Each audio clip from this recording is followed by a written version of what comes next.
The auditorium was packed.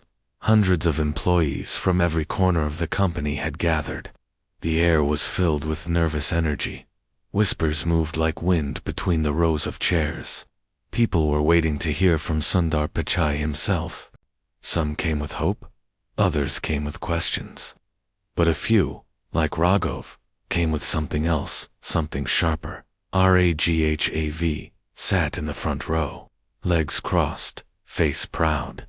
He had been rising fast in the company. Sharp mind, sharper tongue. But lately, his ambition had outgrown his respect. When Sundar walked in, the room fell quiet.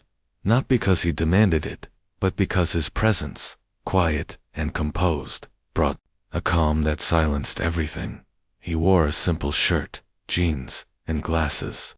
No grand entrance, no spotlight. Just Sundar, as always. Lakshmi Pichai, his mother, sat quietly in the back. She had come unannounced, wearing a modest sari. Not many noticed her, but Sundar did. His eyes met hers briefly. She nodded silently, giving him strength. "Good morning," Sundar began. "I know we've been through a lot these past few months. Today is not about big announcements. Today is about listening. I'm here to hear you." His voice was soft, but his words reached every corner of the room. People started to speak about changes, about workload, about burnout. Sundar listened to each one carefully. He didn't interrupt. He took notes. He nodded gently. And then came Raghav. He stood up slowly, holding the mic with confidence. The crowd turned toward him, already expecting drama. "Mr. Pichai," he began, with all due respect. "How long will you keep talking in circles? Listening is good, but people want action, not speeches." A murmur rippled through the crowd. Raghav wasn't done. He always played the humble leader. "But let's be honest. Sometimes it feels like you're more of a poet than a CEO. Do you really think kind words fix real problems?" His tone was sharp. A few gasped. A few chuckled. Most froze. Sundar didn't speak immediately. He looked at Raghav, not with anger, not even surprise, just understanding. He glanced back at his mother. She still sat there, calm and proud. Finally, Sundar spoke. "Thank you, Raghav," he said, his voice still gentle. "I respect your honesty." He paused. "You're right about one thing. Words don't fix everything. But how we speak, how we treat each other, shapes the actions that follow. If leadership begins with arrogance, it ends in fear. If it begins with humility, it can grow trust." The room held its breath. "I believe in listening," Sundar continued, "because my mother taught me something when I was very young. She said, if you want people to follow you, first learn to walk beside them." Lakshmi looked down, quietly wiping a tear from her eye. Raghav smirked, trying to shake off the moment. But something had changed. Sundar hadn't defended himself with ego. He had replied with grace, and that grace had power. After the meeting, Sundar walked over to Lakshmi. He sat beside her like a boy again, not a CEO. "Did I say too little?" he asked. "No," she said. "You said enough, because you said it with heart." What no one knew yet was that the real test was still coming, and Raghav's mocking was just the beginning of a storm that would challenge Sundar's values, his leadership, and his deepest memories of home. But even storms cannot shake a tree that has deep roots. And Sundar's roots ran all the way back to a small home in to a mother who had taught him everything without ever raising her voice. The morning after the meeting, headlines spread like fire within the office walls. Employee challenges CEO during open forum. Pichai responds with calm words. Room divided, screens buzzed. Group chats exploded. Everyone had an opinion. Some praised Sundar's patience. Others said he had been too soft. And Raghav, he walked through the office with a smug grin. People whispered around him, but no one said anything directly. He didn't answer anything, Raghav told a colleague. At lunch, he just gave some story about his mother. The colleague nodded, unsure what to say. In the quiet of his office, Sundar sat alone. His eyes drifted from the morning report to the window where the city moved like a silent sea. But his mind wasn't on numbers. It was on a memory. He remembered the heat of Chennai, the crowded streets, the tiny home with cracked walls but full of love. He remembered coming home from school, tired and upset. He had scored lower than expected in math. He had feared disappointment. He had avoided eye contact with his mother, but she had looked at him, smiled gently, and said, "Failure is not falling down, so it's refusing to stand again." Her words had stayed with him all his life. He picked up his phone and called her. "Amma," he said, "you okay?" "I'm fine," Lakshmi said, "but I could feel the pain behind your smile yesterday." He paused. "You always notice," he whispered. "You think I won't?" she asked. "When you were a baby, I could tell if your cry meant hunger or sadness. I still can." Sundar chuckled softly. "What should I do?" he asked. "You already did," she said. "You stayed kind." He sighed. "But some people saw that as weakness." "Let them," Lakshmi replied. "You are not leading a parade. You are guiding lives. And if one man mocks you, that's his burden, not yours." That day, Sundar decided he wouldn't react with speed. He would respond with impact. He asked to review all recent internal projects. He noticed something: one of the teams had pushed a high-budget idea without enough testing. The reports had been ... polished, overly confident, and at the top of that team's name list, RAGHAV. Sundar didn't get angry. He got curious. He called in Maya, a quiet but brilliant analyst from that same team. "Maya," he said, "walk me through this data, not the report." Maya was nervous at first, unsure why the CEO was calling her. But as she spoke, Sundar listened carefully, and slowly, she began to open up. "We raised concerns, sir," she said. "But Raghav said to keep it short. He said you wouldn't have time for details." Sundar nodded. "Did he say that directly?" "Yes," Maya said. "He told us Sundar likes pretty reports, not problems." For a moment, Sundar said nothing. Then he smiled. "Thank you for being honest," he said. "That means more than you know." When Maya left, Sundar felt no anger, only a clear sense of what he had to do. Later that evening, he met his mother for tea. She made it just the way he liked: strong, no sugar. They sat on the balcony, the city lights twinkling below. AMMA, Sundar said, "You remember that time I cried because a teacher shouted at me in class?" "Yes," she said. "You came home and didn't speak for hours. You told me to stand tall even when others try to push you down. And you did. I'm trying again now." She touched his hand. "And I'm proud. Not because you're strong but because you stayed gentle." As they sipped tea, Sundar's mind raced with ideas. He would not humiliate Raghav. He would not argue, but he would show through action what leadership meant. And soon, the same room where Raghav mocked him would become the place where everything changed. The following week, Sundar made a simple announcement. He called for a second open forum. Same room, same employees. But this time, it had a new title: Learning from Within, a reflection on leadership and voice. The invite didn't mention Raghav. It didn't mention the incident. But everyone knew. Everyone felt the tension under the surface when the day came. The room filled up even faster than before. People were whispering, nervous and excited. Some expected drama, some hoped for clarity. And Raghav, he walked in with a confident smirk, already rehearsing his lines. He thought Sundar would try to defend himself again, and he was ready to strike. But what happened next caught everyone off guard. Sundar walked in carrying a small folder. He placed it on the podium gently. "Thank you for coming," he said. "Today is not about me. It's about how we learn, how we grow, and how we handle mistakes. The room went still. He opened the folder and pulled out a handwritten letter.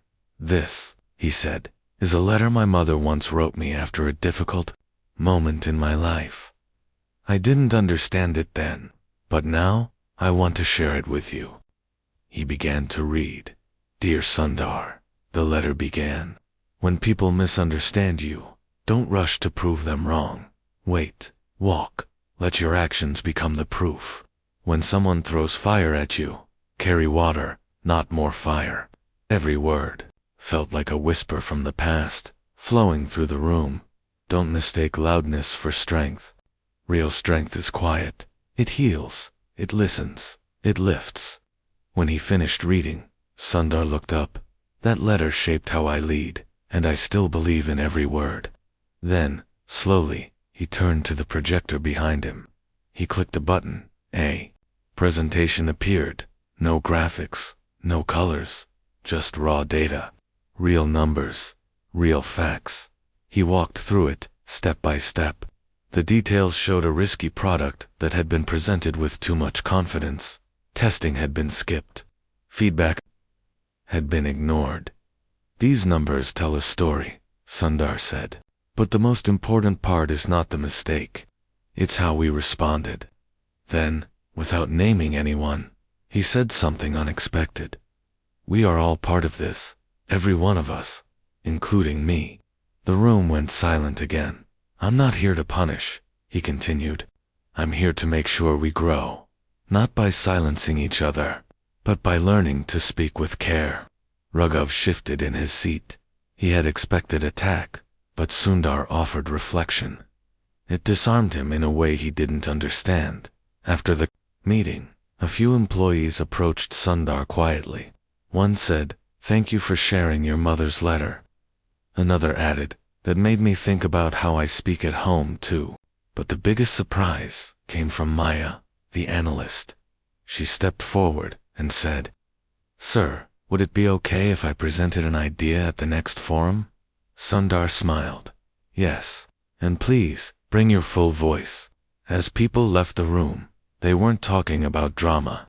They were talking about values, about how leadership doesn't always come from titles but from character. Raghav stood by the door, watching everyone leave.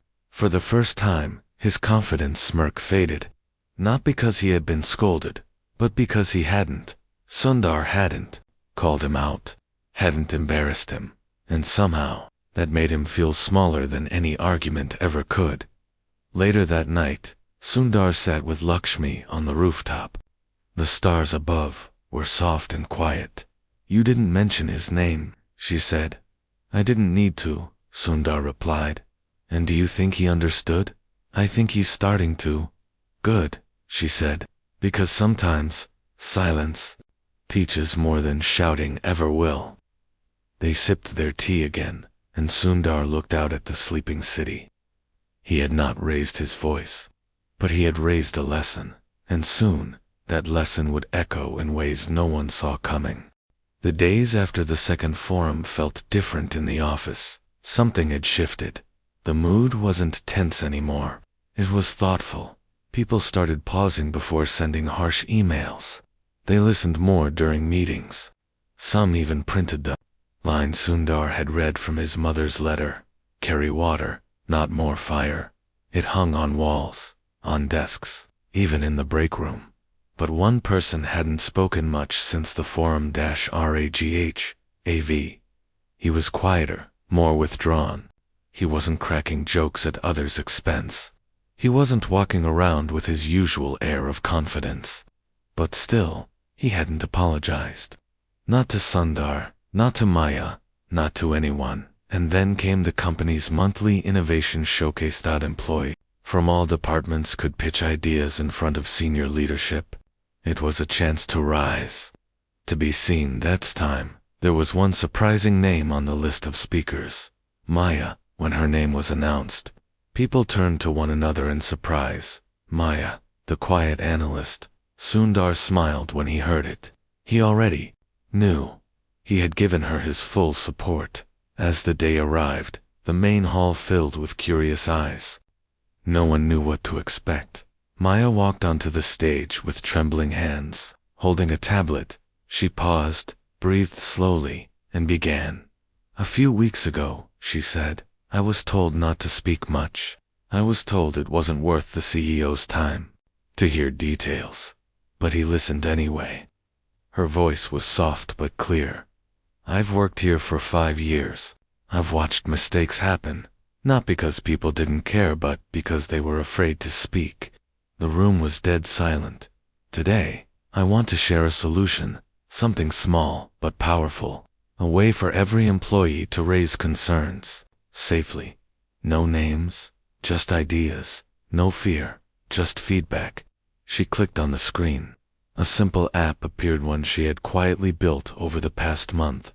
It allowed teams to flag issues, ask questions, or give input anonymously but in a respectful, constructive way. And it sent weekly summaries directly to leaders' dashboards. "If we listen early," she said, "we avoid the storms later." The room erupted in applause. Even Raghav clapped slowly at first, then with real feeling. His face was unreadable after the event. Sundar walked up to Maya and shook her hand in front of everyone. "You didn't just find your voice," he said softly. "You gave others a way to find theirs too." The entire floor saw it, and they remembered. But what happened next, no one expected. That evening, as employees were leaving, Lakshmi Pichai came into the office. Sundar had invited her for a quiet visit, but she arrived a little early and stepped into the main hall. There, she saw Raghav standing alone, staring at the screen where Maya's app had just been presented. He noticed her. They had never spoken directly. "Mrs. Pichai," he said awkwardly. Lakshmi smiled gently. "You look like someone carrying a heavy bag." He laughed nervously. "Maybe I am," she nodded. "Sometimes we think we are climbing fast, but we don't realize we're climbing over others. That makes the view from the top very lonely." Raghav said nothing for a long moment. "I mocked your son," he finally said, publicly. "And he didn't say a word against me. He just led."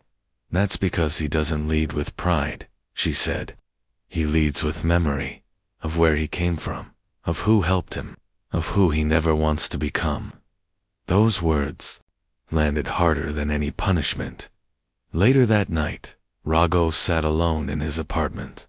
He stared at his reflection, not just in the mirror, but in his actions.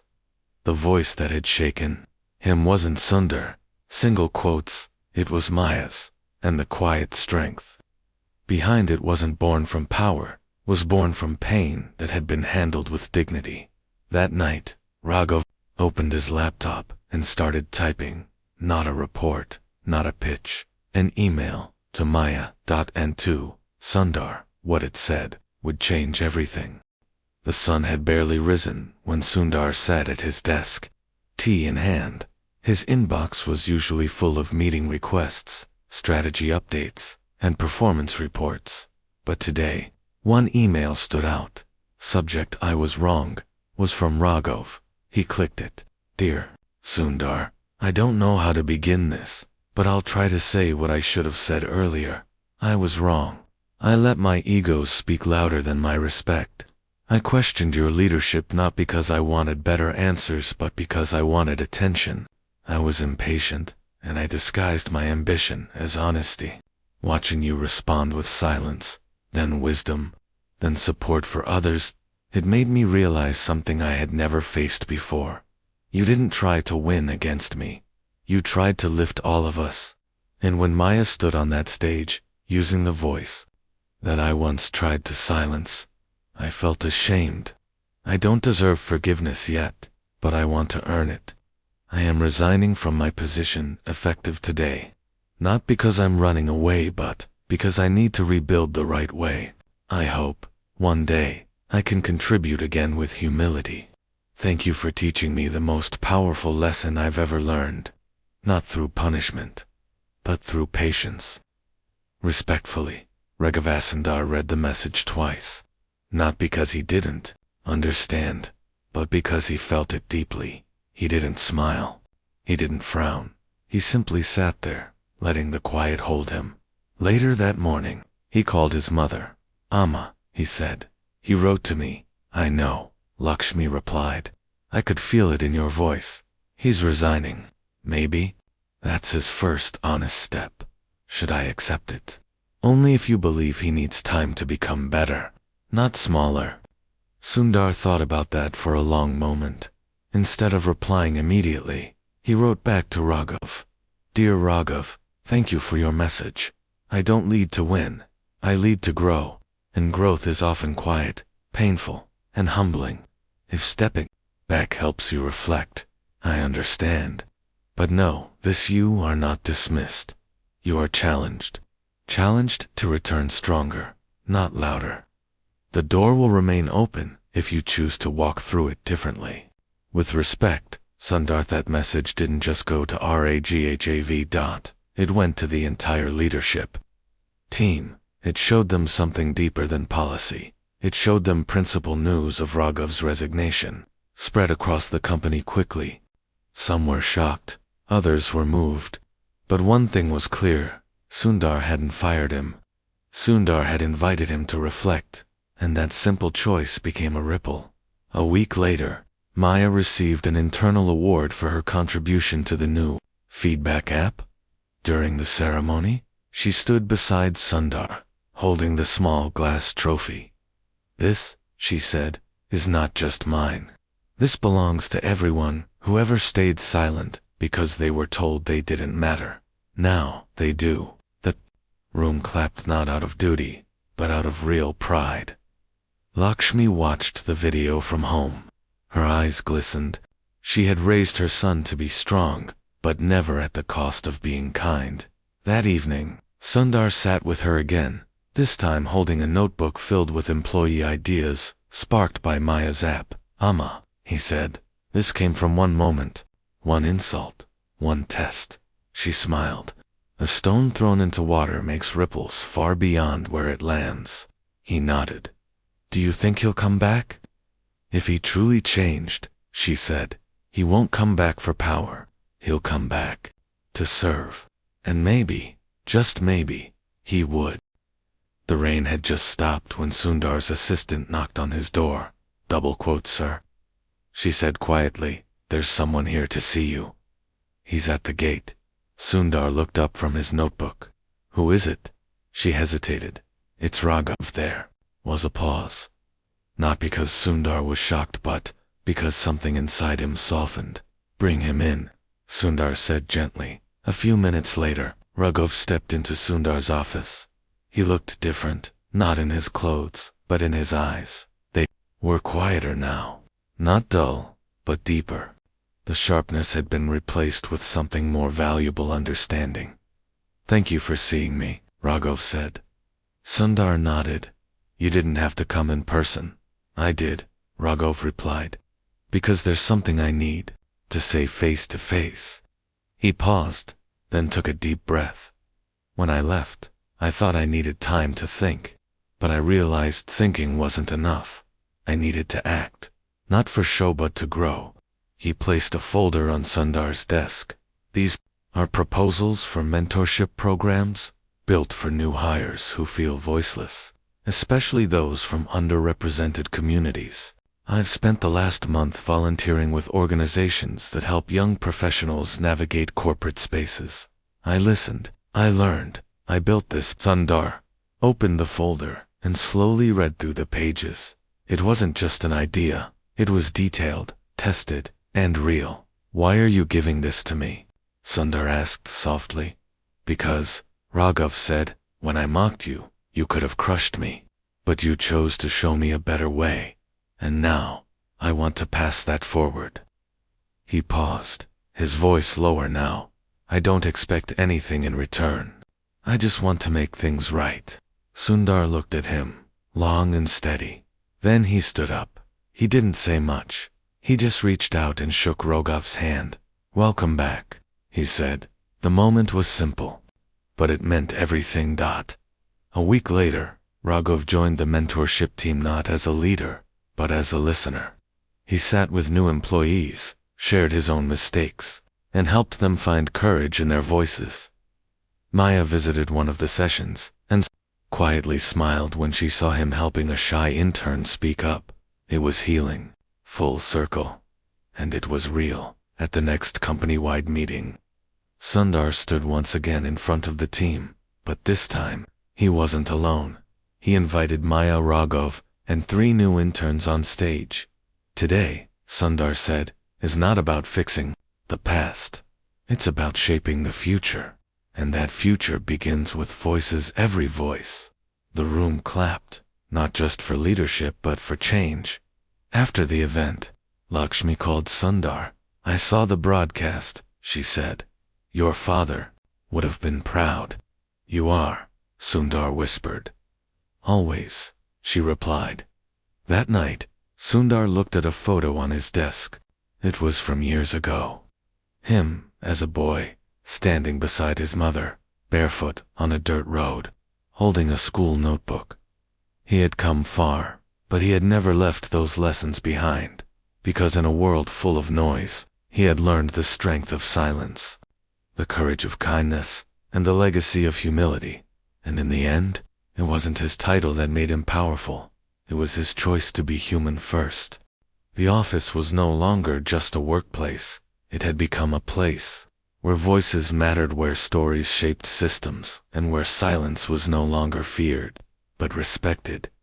Maya's feedback app had now spread to multiple departments. It was being adopted internationally. Small ideas had begun to spark bigger movements across the company. Mistakes were no longer buried under ego. They were shared, learned from, and used as stepping stones. And at the heart of this quiet change stood Sundar Pichai. He didn't take credit. He rarely even spoke about it. But everyone knew the culture shift had begun with him, and with one simple decision, to respond to public disrespect, not with anger, but with quiet wisdom. Then one day, a documentary filmmaker from a global network reached out. They wanted to film a short series titled Leaders Who Changed Culture Without Raising Their Voice. Sundar declined at first. I'm not a story, he said to his assistant. I'm just a man doing his part. But Lakshmi disagreed. If your silence taught one man to change, she told him, your story can teach millions. After much thought, Sundar agreed, but on one condition. He would only appear if Maya and Raghav were also featured. The documentary was filmed in 2 weeks. It didn't show boardrooms or press conferences. It showed real things. Maya, mentoring a young engineer who had once failed her first review. Raghav helping interns understand how to speak up with grace. Lakshmi in her small kitchen, making tea and smiling shyly at the camera, saying, I never thought my words would one day guide a company. And Sundar. He was filmed standing near a tree on the campus lawn, saying softly, I believe strength is not about how loud you are. It's about how much good you do, without needing to shout. The documentary went viral. Millions watched. Young leaders across the world sent messages. Teachers showed it in classrooms. Parents shared it with children. This, one comment read, is how leadership should feel. But the most powerful response came quietly. One evening, Sundar's assistant handed him a letter with no sender name. He opened it. Dear Mr. Pichai, I'm a student from a small village. I watched your video in class. My father always said leaders must be strong. I thought that meant angry and tough. But now I understand. You showed that true strength is being kind when it's hardest. I want to be like that. Thank you. Sundar held the letter gently. Reading it again and again, he remembered being that boy once walking down hot dusty roads in Chennai, carrying books too big for his hands, wondering if he would ever matter. He folded the letter and placed it in a drawer next to his mother's old handwritten note, the one that had shaped everything. A week later, the company held its annual leadership event. The theme was different this year. It wasn't innovation. It wasn't growth. It was grace. And this time, it wasn't Sundar who gave the keynote. It was Maya, as she stood on stage. Lights dimmed, her voice calm and steady. She said something simple. This company didn't change because of a plan. It changed because someone chose not to fight fire with fire. And that choice gave the rest of us courage to be more than just workers. It helped us become people who listen, lead, and lift others. As she finished, the room rose in silent applause. No loud cheers. No clapping battles. Just quiet, deep respect. Sundar watched from the side stage. His eyes found his mother in the front row. She smiled softly. He walked over, bent slightly, and whispered, "This is yours, Oma." She shook her head.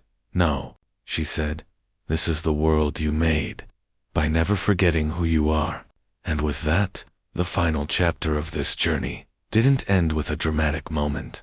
It ended the same way it began, with kindness, with stillness, with one man choosing to answer disrespect, with dignity changing, not just one heart, but hundreds, then thousands, then millions, and long after titles fade and offices change, people will remember that day when a leader was mocked in front of everyone and replied not to win, but to teach.